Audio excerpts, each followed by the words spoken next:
odd-shaped form. It's something called a blooming press, like a blooming machine. Wait, okay, now, is it actually... I saw this in your stuff before, and I was confused a little bit here, Joe, because it's not actually salt. They called it green salt. Yeah, but it wasn't actually like salt. Table salt, but it's some sort of... It's metals and... God, there is some salts in it, but it's... I guess that's what I want to make sure people don't think that it's the white stuff that you pour on your meat and potatoes. Not quite the same, no. And by the way, sodium is metal. Have you ever seen pure sodium? It's been a while. Yeah, it's metal. I mean, so that salt you're eating, that's metal, man.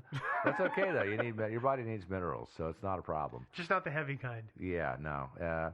These furnaces took days to heat up and cool down, so they were left on all the time, even, of course, overnight when the production lines were all shut down and all the maintenance workers are out there. That's not uncommon in production facilities. Oh, yeah. And so on the morning of June 20th, one of the operators of the furnace noticed a sticky residue on it. Okay. Again, this is somewhat apocryphal. I'm not totally sure. I was going to say, if it is a skin on the top of this hot molten liquid material, I think the term sticky is inappropriately applied because everything is gooey hot. Yeah, are you going to be sticking your finger down there to figure it? But I think he was noticing it was on the casing of it, kind of on the outside and on the inside. And so I'm not really sure where this one comes from because besides reading... I read some newspaper accounts, and also there was a court case involving this and stuff. And I didn't see anything about a sticky substance or anything like that. But again, this is again from Unsolved Mysteries. Yeah. So again, I question if that's real or not. Again, this is another one of those persons too who is unnamed. They only have actually two people there who actually are named who testified. Dave's daughter and Harry. Yep. Oh, yeah. The other ones who actually go on camera and are named. Well, Dave doesn't go on camera. Yeah, Dave's daughter. The actor does, though. Yeah. Oh, yeah, there is a Dave in there. Yeah. That's but true. real Good Dave. point. Yeah, different guy. Yeah. But one thing we do know about, Unsolved Mysteries or not, is they did indeed shut that furnace off so they could look inside and see if there were any clues in there about the missing Dave, because they hadn't found him anywhere else. But it took 3 days, of course, for the furnace to cool down enough to where they could stick their hands in there and feel around. Pretty sure they still didn't do that, but maybe.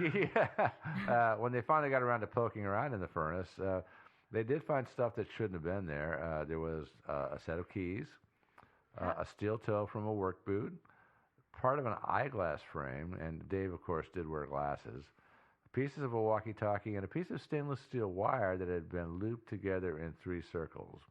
Do we know the size of that? No. Am I the only one that's amazed that they find these things in a molten furnace that was operating for at least a day? I thought it was suspicious that they found that ring under Clarence Roberts.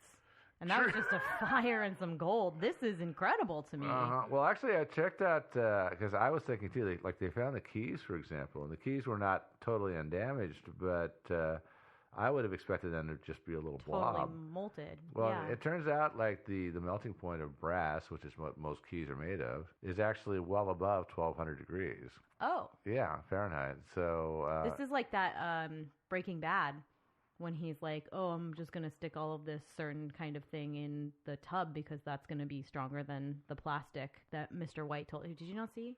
I saw Breaking Bad. I don't remember that particular one. When he's trying to decompose the bodies. Oh, yeah. And he has the acid.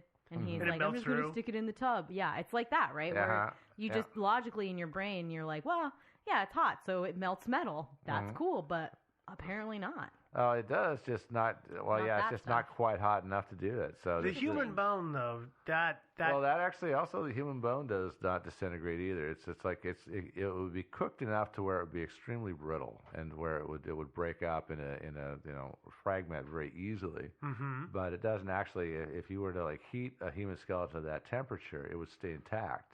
Huh. I mean, you could crush it very, very easily, but it would stay intact. Oh, yeah. No, you're right. That's why crematoriums pulverize bones once they come out of the fire. Never mind. Sorry. You're welcome, everyone. Oops. Totally just forgot about that. Mm-hmm. Yeah. And we don't know anything about the steel wire. No, not that. And it was, in terms of size, the loops were, I think, about 3 to 4 inches across. And it was like